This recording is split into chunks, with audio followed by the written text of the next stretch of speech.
આ સિઝનમાં સવાર સાંજ શાક શું બનાવવું તે બધાને પ્રશ્ન થતો હોય છે અને આ સિઝનમાં અળવી ખૂબ જ સરસ મળે છે. તો ચાલો આજે અળવી ટીકા મસાલા બનાવી દઈએ. તેના માટે એક કુકરમાં પાણી મૂકીશું, તેના ઉપર નાનો કાંઠો મૂકી તેના પર કાણાવાળું વાસણ મૂકી અળવીને ધોઈ સાફ કરી અને તેને કાણાવાળા વાસણમાં મૂકી દઈશું.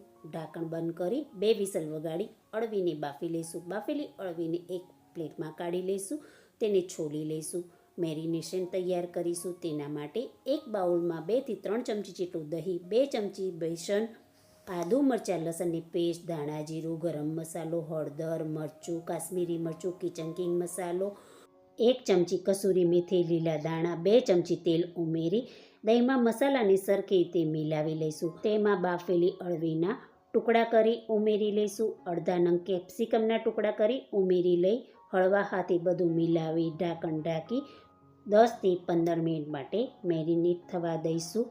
ગ્રેવી બનાવવા માટે કડાઈમાં તેલ ગરમ કરવા મૂકીશું. તેમાં જીરું, હિંગ, કસૂરી મેથી ઉમેરી આદુ મરચાં લસણની પેસ્ટ ઉમેરી થોડીવાર માટે તેને સાતરી લઈશું. તેમાં ઝીણી સમારેલી ડુંગળી ઉમેરી લઈશું અને સ્વાદ અનુસાર મીઠું મિલાવી ઢાંકણ ઢાંકી ડુંગળીને સિજવા દઈશું. એક વાટકીમાં બધા મસાલાની પેસ્ટ બનાવી લઈશું. તેના માટે હળદર, ધાણા જીરું, મરચું, કિચન કિંગ મસાલો, કાશ્મીરી મરચું અને થોડું પાણી ઉમેરી બરોબર હલાવી મસાલાની પેસ્ટ તૈયાર કરી લઈશું. ડુંગળી સિજાઈ તૈયાર થઈ ગઈ છે તો તેમાં બનાવેલી મસાલાની પેસ્ટ ઉમેરી બરોબર હલાવી મસાલાને બરોબર સાતરી લઈશું. મસાલા સરસ સતળાઈ જાય ત્યારે તેમાં બનાવેલી ટામેટાની પેસ્ટ ઉમેરી લઈશું.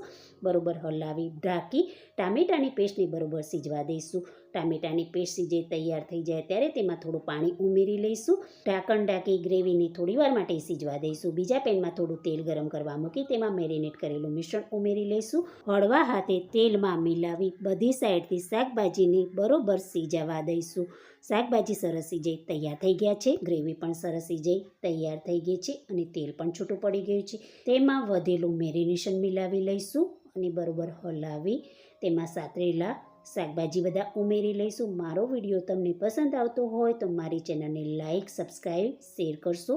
ગ્રેવીમાં શાકભાજીને બરોબર મિલાવી તેમાં 1 ચમચી જેટલી ખાંડ ઉમેરીશું જેથી દહીંની અને ટામેટાની ખટાશ બેલેન્સ થઈ જાય. તેને ઢાંકી થોડીવાર માટે સિજવા દઈશું. ઉપરથી કસૂરી મેથી, 1 ચમચી મલાઈ ઉમેરી શાકમાં સરખી રીતે મિલાવી ઉપરથી લીલા દાણા ભભરાવી શાક તૈયાર કરીશું. આ શાકને પરોઠા સાથે ખાવાની ખૂબ જ મજા આવે છે.